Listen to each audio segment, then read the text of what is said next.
세상을 보는 지식 채널입니다. 러시아가 우크라이나에서 전쟁을 벌인 지 20일이 지나가고 있습니다.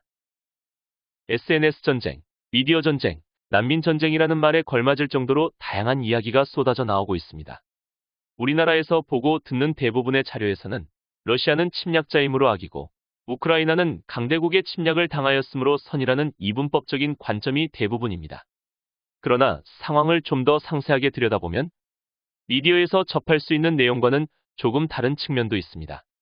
세상을 보는 지식 채널에서는 앞으로 3회에 걸쳐 러시아와 우크라이나의 전쟁을 좀 더 냉정하게 살펴보면서 우리가 이 전쟁을 통하여 어떤 관점을 가져야 하는지 생각해 보겠습니다. 먼저 러시아와 우크라이나 간의 전쟁의 원인은 무엇일까요?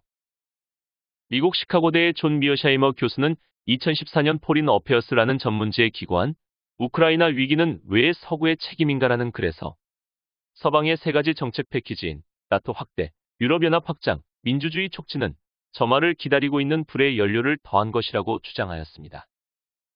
현재 존 미어샤이머 교수의 글은 다시 주목을 받으면서 러시아의 나팔수라고 많은 비판을 받고 있지만 나토의 확장, 유럽연합의 확장과 함께 서구와 즉 민주주의 열풍이 불어오는 러시아의 인근 국가에 대해 러시아가 가만히 있을 수 없었다는 요인은 간과할 수 없는 상황인 것도 사실입니다.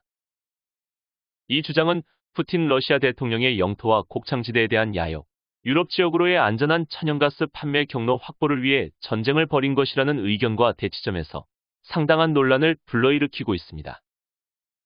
이외에도 다양한 분석이 있을 수 있으므로 전쟁의 원인에 대한 내용은 다음 기회에 좀 더 상세하게 정리해 보겠습니다. 그러면 지금부터는 러시아와 우크라이나 전쟁에 대해 전쟁 자체를 분석한다는 군사적인 관점에서 구체적으로 정리해 보겠습니다. 러시아가 우크라이나에 적대 행위를 하는 이유와 전략적인 목표, 요구사항 등에 대해 먼저 알아보는 것이 순서일 것 같습니다. 블라디미르 푸틴 러시아 대통령은 러시아 항공산업 인하를 기념하면서 지난 3월 8일 항공업계 여성 종사원들과의 대담 형식을 빌어 특수군사작전으로 명명한 전쟁의 당위성을 주장하였습니다. 푸틴 대통령은 우크라이나가 러시아와 나토 사이에 중립적 위치를 버리고 핵보유국의 지위를 추구하고 있으며 이러한 움직임의 배후에는 친나치주의자들이 있으므로 이를 분쇄하여야 한다고 주장하고 있습니다. 러시아와 우크라이나는 같은 민족임에도 불구하고 서방 세계의 조종을 받는 신나치주의자들이 러시아계 시민을 탄압하고 있다는 것입니다. 이어서 푸틴 대통령은 우크라이나가 이미 파괴된 체르노빌 발전소에서 더러운 폭탄, 즉 요리밤을 개발하려 하고 있다고 주장하였습니다. 이러한 우크라이나의 핵 관련 무기 생산 시도에 대해 서방권은 침묵으로 일관하고 있으므로 우크라이나 전역에서 러시아는 성공적인 작전 수행을 통하여 우크라이나의 비무장화를 달성할 것이며 핵 개발 전에 뿌리를 뽑을 것이라고 주장하고 있습니다. 이어서 푸틴 대통령은 그간 수차의 경고에도 불구하고 우크라이나는 나토 가입을 추진함으로써 러시아와 서방 사이의 중립국의 역할을 포기하였을 뿐만 아니라 서방 세계가 이를 독려하고 있다고 주장했습니다. 이러한 움직임의 배경에는 친나치주의자들이 있으며 이는 러시아의 실질적인 위협이 되고 있다고 주장하였습니다.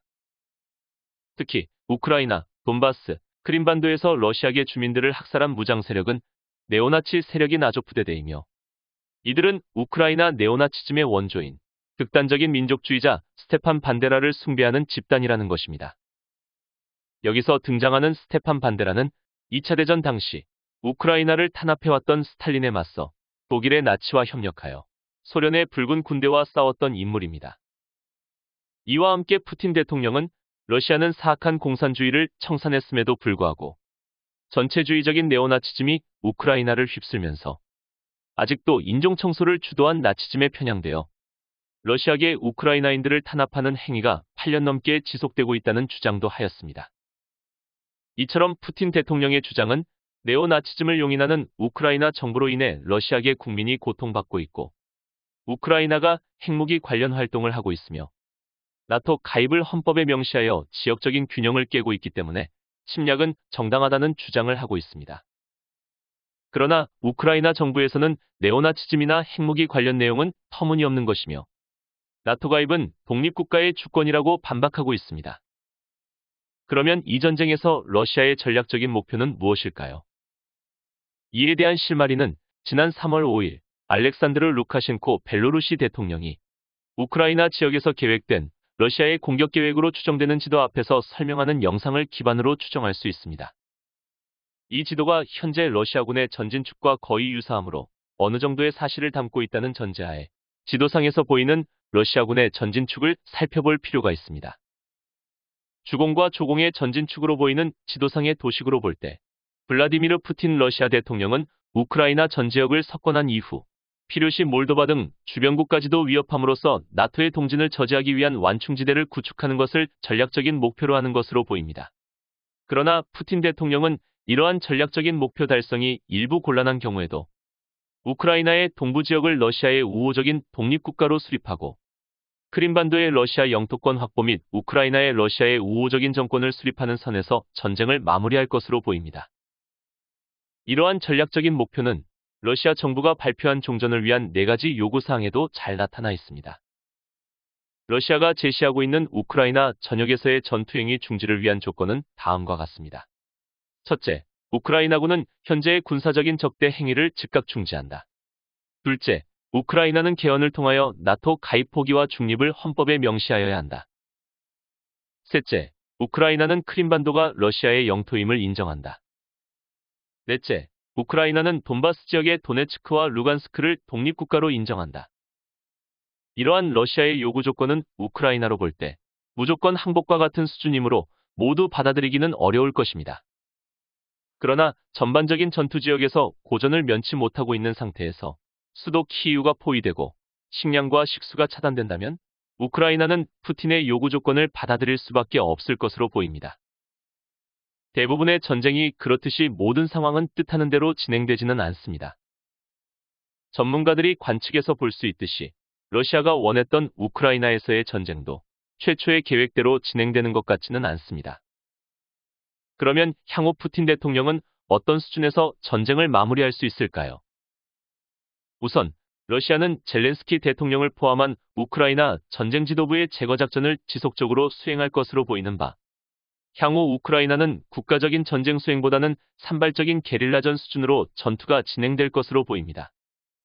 이 단계에서 러시아군은 안정화 작전 양상으로 전쟁을 변화시킬 것입니다. 러시아군의 공격 양상으로 볼 때 수도 키이우를 포위하여 식량과 식수를 단절하는 방법으로 완전한 항복을 도모하면서 친러시아 정권의 수립과 나토 불가임 명시 등의 요구사항을 관철시킬 것입니다. 러시아가 쉽게 전쟁을 포기하지 않을 것으로 보는 이유 중에 하나는 푸틴 러시아 대통령의 자존심입니다. 지금까지의 푸틴 대통령의 국가 통치 스타일로 볼 때 우크라이나와의 전쟁에서도 자신이 원하는 종전 조건이 어느 정도 만족되지 않는 한 전쟁을 계속하는 방향으로 진행될 것으로 예상되기 때문입니다. 이외에도 푸틴 대통령은 주변국으로 유입되는 대량 난민은 유럽의 정세를 악화시킬 것이며 전 세계적인 코로나 팬데믹으로 위축된 경제에 지대한 영향을 줄 것이므로 유럽 제국 역시 러시아의 요구에 암묵적으로 동의할 수밖에 없다는 자신감이 있는 것으로 보입니다. 특히 바이든 미국 대통령은 전쟁을 방치한 부담감을 가질 것이며 치솟는 에너지 가격은 전반적인 국정 운영 실패로 이어질 가능성이 있으므로 우크라이나 측에 적절한 수준으로 양보할 것으로 종용할 수밖에 없다는 긍정적인 예측도 할 수 있습니다. 러시아는 우크라이나를 완전한 중립지대, 친러시아 정권으로 만들어서 나토와 직접적으로 마주하는 일을 막기 위해 전쟁을 시작했다고 볼 수 있으므로 어느 정도의 이익이 충족되지 않는 한 쉽게 전쟁을 마무리할 것 같지는 않습니다. 국제적으로는 미국과 유럽을 중심으로 러시아의 침략 행위를 규탄하고 있습니다. 그러나 중국, 인도, 중동, 중남미 등의 국가는 러시아의 행위가 일부 이해될 수도 있으므로 세계적인 파국은 막아야 한다는 측면에서 국제적인 제재에 반대 의견을 표명하고 있습니다. 한 지역에서의 전쟁에 대하여 지구촌의 인구의 수로 따진다면 전 세계의 반은 러시아의 반대, 나머지 반은 러시아의 행위가 일말타당한 점이 있다는 일종의 동조를 하고 있는 것입니다. 그만큼 러시아와 우크라이나의 전쟁은 복잡한 지정학적인 이슈와 오래된 민족적 감정, 경제적인 파급 효과 등이 복잡하게 얽혀 있습니다. 다음 시간에는 러시아와 우크라이나 전쟁의 현재 진행 상황에 대해서 중점적으로 알아보겠습니다. 감사합니다.